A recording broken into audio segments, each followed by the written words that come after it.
El voltaje se conoce como la energía potencial eléctrica por unidad de carga. Es responsable de la conducción de una corriente de un electrón a otro electrón. El voltaje es una magnitud física, con la cual podemos cuantificar o medir la diferencia de potencial eléctrico o la tensión eléctrica entre dos puntos.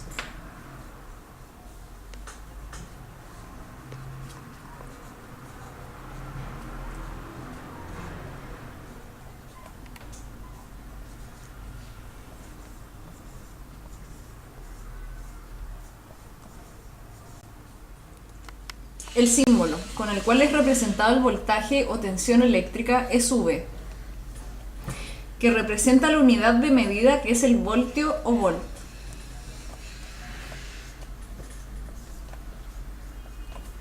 Su nombre deriva de Alessandro Volta, un físico italiano que ingenió en el siglo XVII la pila eléctrica.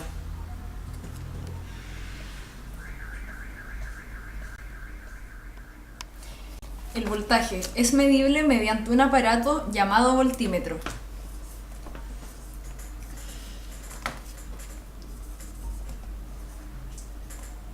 El voltímetro es utilizado mediante dos cables. Un cable rojo que está conectado desde el terminal positivo del voltímetro al extremo positivo de la batería. Y el segundo cable es de color negro que se conecta desde el terminal negativo hasta el punto negativo de la batería. Es importante señalar que la mezcla de las conexiones positivas y negativas puede dañar gravemente al voltímetro.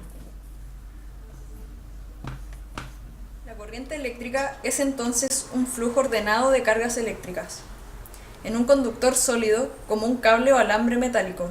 Son los electrones libres del metal los que transportan la carga por el circuito.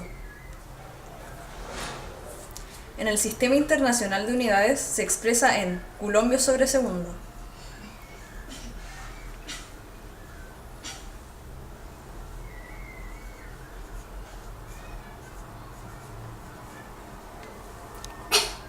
Esta unidad se denomina amperio.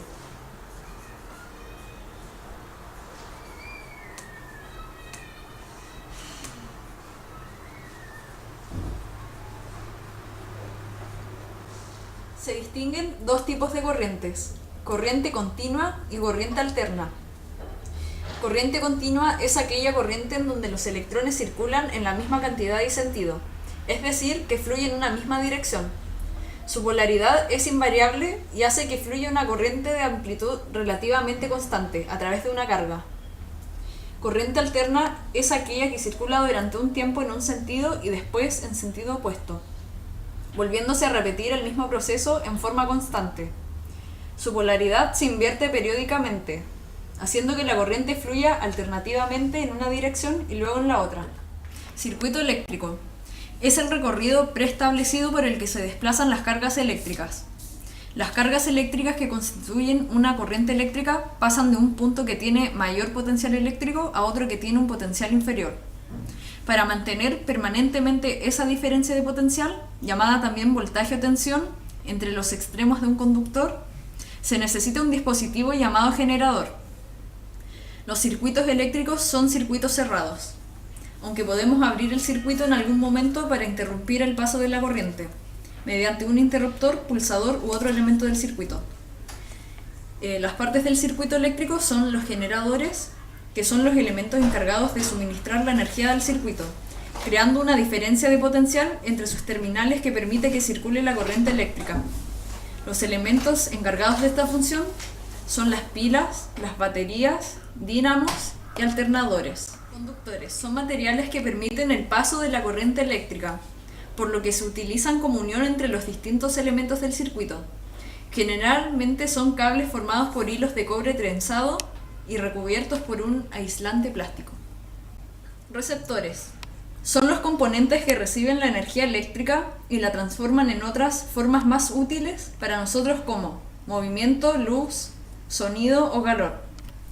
Algunos receptores muy comunes son las lámparas, motores o estufas. Elementos de control y de protección. Los elementos de control nos permiten maniobrar con el circuito conectando y desconectando sus diferentes elementos según nuestra voluntad. Los elementos de control más empleados son los interruptores, pulsadores y conmutadores. Los elementos de protección tienen la misión de proteger a la instalación y sus usuarios de cualquier falla que los pueda poner en peligro. Los más empleados son fusibles e interruptores de protección. Diferencia y similitud entre pila y batería. Estas dos tienen en común que sirven para proveer de energía a determinados aparatos. Una de sus diferencias es que la batería irá perdiendo su carga eléctrica constantemente a lo largo del tiempo, se utilice o no. Las pilas, en cambio, no pierden la carga eléctrica, sino que debido a la degradación física de sus componentes, pierde su capacidad para producir una corriente eléctrica. La energía eléctrica se genera en centrales de generación de energía, como por ejemplo centrales hidroeléctricas, térmicas convencionales, térmicas de ciclo combinado, etc. Una vez la energía es generada, pasa al sistema de transporte en alta tensión, y de aquí al sistema de distribución en media tensión para finalmente llegar a nuestros hogares.